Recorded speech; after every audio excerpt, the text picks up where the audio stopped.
and I've been in the industry since 2004, so over 11 years, and really excited to be able to talk about some of the biggest pain points that companies have today, which is really around their payment processing for this particular space.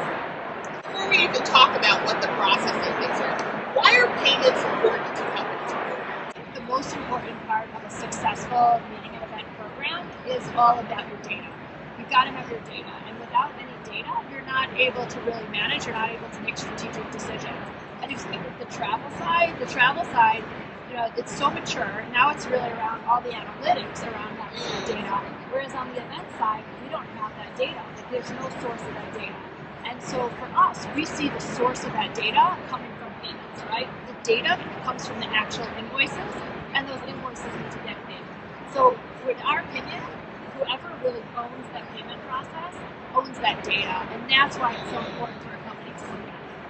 So in terms of who owns that process, tell us a little bit about how it works now in the industry in terms of process. So there's really three different approaches that companies use for payments. So the first and really traditional is an ERP PO system. An ERP PO system that is been used for catalog items. It's been used for office supplies. Really been for a while. Systems like Ariba, Oracle, SAP. So and really it's check cutting, right, or wire transfer that comes from that. There are definitely some challenges with that. The second is around is a meeting card, right? Credit card, meeting card. Some of the programs that are out there, American Express, Citi, U.S. Bank. And the third is really wrapping software and payments together, like in an automated payment solution. And one of those options is Epic Pay. Right. And so, what are the factors that you're really accounting for that makes event, what you thought of in terms of solution for especially event professionals different? Tell us a little bit about those factors. So, if you think about what's important and what is from the ERP and process, it's really around the compliance, right? Really about being able to manage a process. So those are really important. But then they don't really have the flexibility, right? And then when we look at the card, it really provides this tremendous amount of flexibility. But then companies started losing their data. They started losing all their controls and their processes, but they needed that flexibility. So we really looked at it and said, how do you get the best of the controls of the PO process with the flexibility on the card by making sure that you're able to deliver the right. And is compliance something that you account for too, I'm imagining? Yes. Because it's all about data, and lots of folks who are here are really concerned with compliance on this matter. Absolutely. And look, the Ariba, SAP, PO systems, they do really provide that compliance. The challenge is they're not really built for our specific industry, right? They're great on catalog items, they're great on other categories, but when you talk about events, which are services where you're collaborating with your suppliers, and there's so many changes back and forth, to go back through that PO process and do all those changes and try and put the detail in there just doesn't really work so well. But the compliance, so we really looked at the success that those systems had and make sure that we really built that in, but with the specific workflow and the nuances of meetings and events. So we kind of know, we've discussed some of the older payment processes and some components therein, like the project cards or meeting cards and checks and things like that. What is the new process? What is, the process that you're advocating here in terms of the flexibility, the compliance, but not having to depend on these systems? So I think that the really big key is that the suppliers are actually creating the invoices on this particular platform. And so the invoices come through, so all the line items are built right into the system. So you're capturing the quantity, you're capturing the item, you're capturing the category, and then the payments are actually made on a centralized system. And so you're removing the need for reconciliation, you're removing the need to manage all that part of it. So you've got your granularity of spend because you're actually you're scraping literally the invoice data. Yeah, and they're really, we're used to having data if we look at things like cutting checks. Accounting has all that data. But as an event professional, you might not have access to the accounting or finance team data that you might need at any given moment. And you certainly don't have any visibility into where that payment is in terms of, is it in mail? Has it arrived?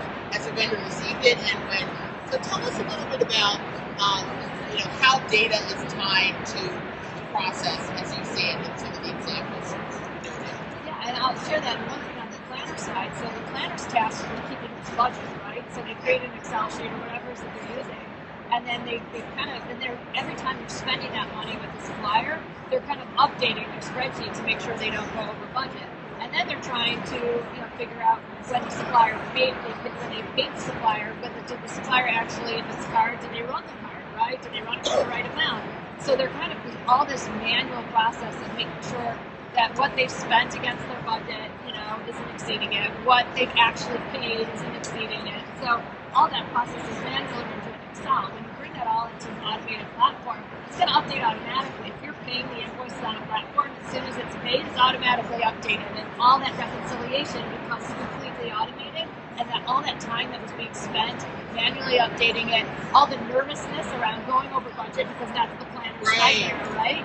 All goes away, and all that stuff is done for you, and you can focus all that energy on creating that great experience.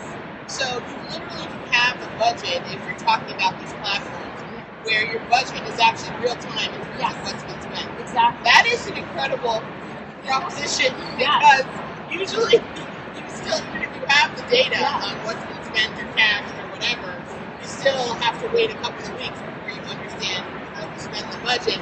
And then how many of us know at the end, we get to right before our event, we can't do something we wanted to do because we don't have the budget. And then it ties into what you asked about the data. So if you're waiting until you close out a program 60 days later, until you start to get any of your data, if a company wants a snapshot of what are they spending at this moment in time, they'll never really get it because there's all these open programs that you haven't actually accounted for. And so there's no real-time data. So one of the big things where if the invoices are being captured on a platform and you've got the payments happening on the same platform, you're getting real-time data, not just post-event data.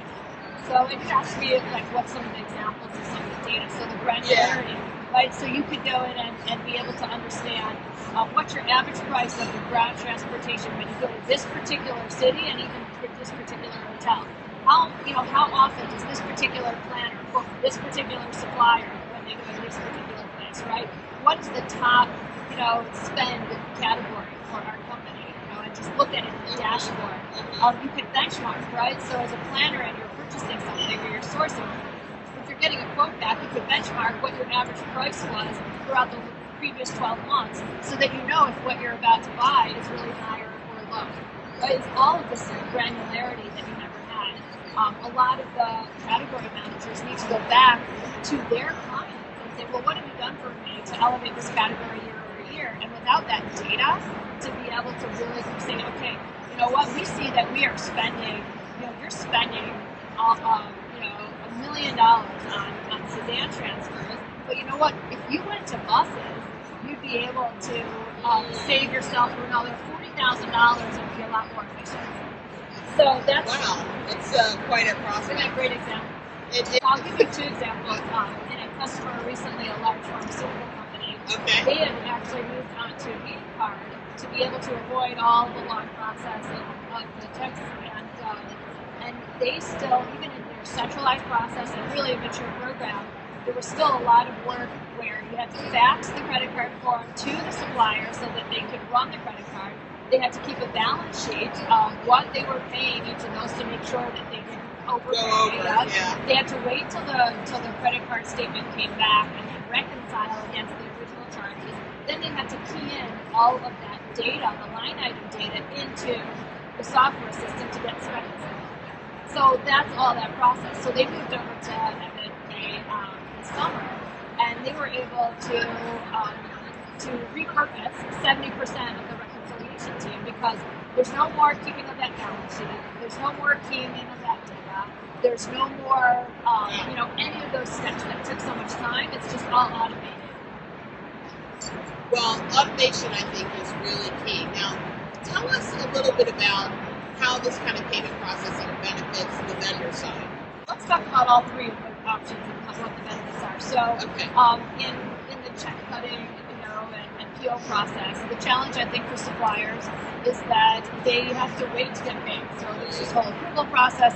It's typically a net terms, which which companies can't distinguish between events and distinguish between office supplies and others. It's kind of the net terms. And this industry is different. You need to give deposits. You need to give a number of other payment terms. So that's one. But they do get their check in the mail or their receipt or their net terms. On the meeting card, for suppliers, they can get paid a lot faster. They do have the risk of a chargeback, right? So that could be, and it's costly, right? So it's going to cost them a transaction fee when they get payment for the card, and in return, they're simply, getting paid. When we look at FPay, and then the option there is really for the for the company to be able to control the payment terms, the ability to do the rush payments in order to pay the supplier, the ability for suppliers to be able to have the visibility into when they're getting paid, when they can expect it, so that's big. And it automatically lands in their bank, right, as opposed to having to get a check in the mail. So definitely a lot of benefits for the supplier. Plus, with that, they also can quickly create their invoices, they can receive their RFPs, they can create their profiles. So there's this whole software element and marketing element that they get, versus with the software solution versus just receiving payment. So in the invoicing process, in terms of not having to retain items and things like that, are the suppliers actually using a platform to submit their invoices? Yep. So that's where the non-retain comes in. Correct. So suppliers are without a system, and you actually see this in Ariba or in SAP and Oracle with other categories. They have catalogs. Like if you take Office Supply Company, they have catalogs. You go in, you want to order pencils, you quickly go in, you grab your pencils, right? You know your quantity, you send it, right? Supplier flips it right to an invoice. It doesn't work for us, right? So what we do, the suppliers actually could build up their own catalogs and of what specifically their transportation or their other items. Instead of sending an Excel sheet, right? So today they send you an Excel sheet. Here's my flow, and the Excel sheet's going back and forth to try and keep what you're doing with that. So replacing, and then you're taking your Excel sheet and you're putting it into your budget, and you've got 5 different Excel sheets, and 5 different suppliers, right? And you're putting it into your budget, and that's how you're trying to manage it. So instead, it starts with the supplier actually building their quote on the platform. So you've got all the line items instead of Excel. It comes to the planner, who easily turns that into that service order, and the change order process happens automatically, as opposed to being email and Excel. And every time there's a change, it's automatically updated into your budget, which takes all that out. That would be so fantastic for me, because really, as a person who's planned events and who was once brought by 5 accountants from Prince a bill for $157,000 because we didn't realize there was a small meeting fee that was being charged every time and hitting our invoice. So if I had real-time visibility into what was happening with the charges instead of waiting till the end, just that venue, the savings we could realize, the change we could impact at the meeting, actually occurring, before or at the meeting, would be really, really meaningful in terms of managing that budget. In our data, we're finding that our planners are at least 30% more efficient by being able to cut out that reconciliation time, and that the customers are able to make their net terms that they agree to with their suppliers by having the reconciliation process happen so much faster. So the suppliers are actually getting paid faster because the invoice is getting reconciled faster. Right. So, that planner wants to move on to the next event. They don't want to sit. That's the worst part of the job, right? Is all that back end. So you can automate reconciliation. That. Yep, you get that automated. You're like, oh gosh, I gotta look for personal cards, corporate cards. So it really is compelling. Well, tell us what lessons we can learn from other industries. In terms of processes or compliance types of issues that they've mitigated that have been adopted, that you've sort of looked at and found some value in. So I think just looking at the travel business, so I think that's actually a great place where a card has been great, right? Because the airlines have figured out how to deliver the data, right, of the specific passenger, right, the cost of the ticket, the destination, and getting that data back is what really travel managers are using. And even hotels on the transit side are really delivering that data. So that's like a great example of payment process is delivering the data, and it's moving nicely on the travel side. I think the other thing you see in other kind of sectors is really, really where we wrapping software around payments, right? Wrapping software around the deliverable. So even in contingent labor, right, which is temporary labor, you see a lot more of the kind of category-specific procurement solutions where you might have your big, SAP, Oracle system, but then for that particular category, you have a unique workflow that doesn't work, but they use the word punch out as sort of the procurement language, and that's just a specific software and workflow that understands the nuances of that specific category. And so you see that really successfully, a company called Fieldglass and IQ Navigator in that space, and companies are really adopting more of these category-specific solutions versus saying, okay, I got to use this whole same solution for every single category. Right. You see it in legal, you're seeing it in a couple of different areas. So that's kind of some of the things that we're watching. This idea of software that is unique to the workflow of a specific category is really a big trend. It is. I think it is. And the meeting industry has very specific processes that, as you said, don't exist in procurement generally or in supply chain generally in the corporate space. But this is some really good information. Did anyone have any questions? Questions about payment processing for Talia? Spend specifically to the whole entire category. So your CFO might ask you, what do we spend on meetings and events in this company? Who spends it? What's it on? What are the different cost centers? This is great. Right, and a lot of people can't give that answer today. And then, and if you're strong on the marketing side, and events is a major marketing channel for you, and you're sitting at a table, and the print team says this is your ROI, and this is what we spent, and your web team says this, and the events team, I don't have that data. That doesn't look very good. So there's a lot more pressure now to have to deliver on the data. So now companies are coming back and saying, well, how do I deliver on the data I don't have headcount to sit and manually enter information. So, really by doing this process, you automate it and you're able to get to that granularity of data without all the extra, and you're solving a problem because payments is a challenge for companies.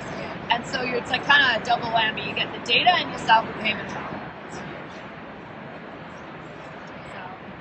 Yeah, I think moving to these platforms is a natural evolution of the way we manage budgets because things move so quickly.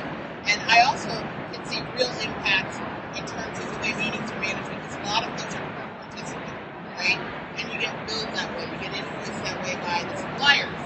So having this understanding of the real-time impact to your budget for more or less participants is also extremely valuable before you get to reconciliation and realize we had 300 extra people eat lunch. So it's, I think, a really good proposition for the industry at large. But I'll let you give us a little recap. If anybody has any other questions, from how long would something like this So take? we implemented about 60 days. So I think one of the key things is we integrate into existing ERP and AP systems, and we don't need IT for it. We've created a really great process integration, so we don't integrate IT into it, and it's really quick and easy to get up and running, and quick effects, like really, really fast results, which is great.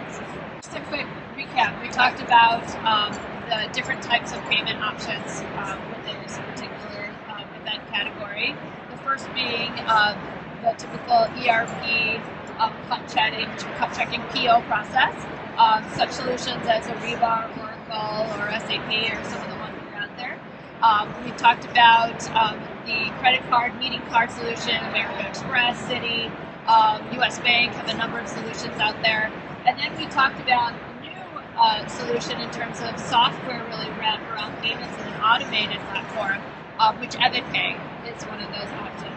And really being able to look at the needs and the gap that the meeting planners have today, which is really the time that they spend reconciling the lack of visibility into data that companies really need, and the collaboration that they need to have with their suppliers, and being able to deliver the granularity of spend and data, along with the ease of reconciliation for the planner, and really making the payment process as simple and easy to be able to do business. Seems very true. We really should evaluate these types of platforms much more broadly for the industry, and so should some of the other event management platform providers who are providing all of the other functionality for producing the event. This could be a they're doing as well. So thank you, Thank Talia. you. Thanks for having me. Thank you, everyone. Stop on.